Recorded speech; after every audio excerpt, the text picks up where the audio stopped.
Live from the world's capital markets, here are the latest financial headlines brought to you by News Factory.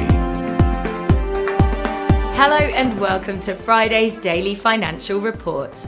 The dollar-yen price remained largely unchanged in the last session. According to the Ultimate Oscillator, we are in an overbought market. The Bitcoin-dollar pair rose 0.8% in the last session.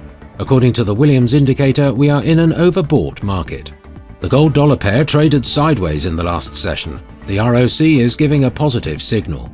The oil-dollar pair fell 0.6% in the last session, after gaining as much as 1.2% during the session. The Williams indicator is giving a negative signal, which matches our overall technical analysis. And now let's hear what our chief analyst picked up for us today.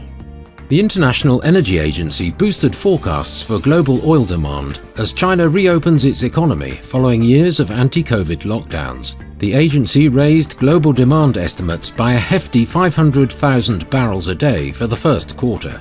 The CFTC has charged California-based Vista Network Technologies and its CEO, Armen Tamurian, with fraudulently soliciting over $7 million in Bitcoin and Ether from customers, according to a press release. The dollar stalled as investors showed a higher risk appetite on signs the overall global growth outlook is improving, following a slew of strong US economic data, even as the Federal Reserve looks set to raise interest rates further. Those were today's major economic events, and now moving on to world financial headlines. The French Consumer Price Index will be released at 07:45 GMT.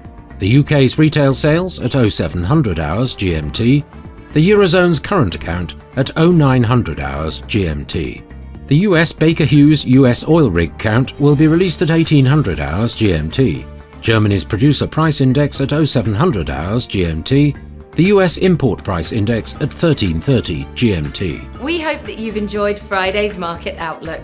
On behalf of all of us here, we wish you a productive trading day.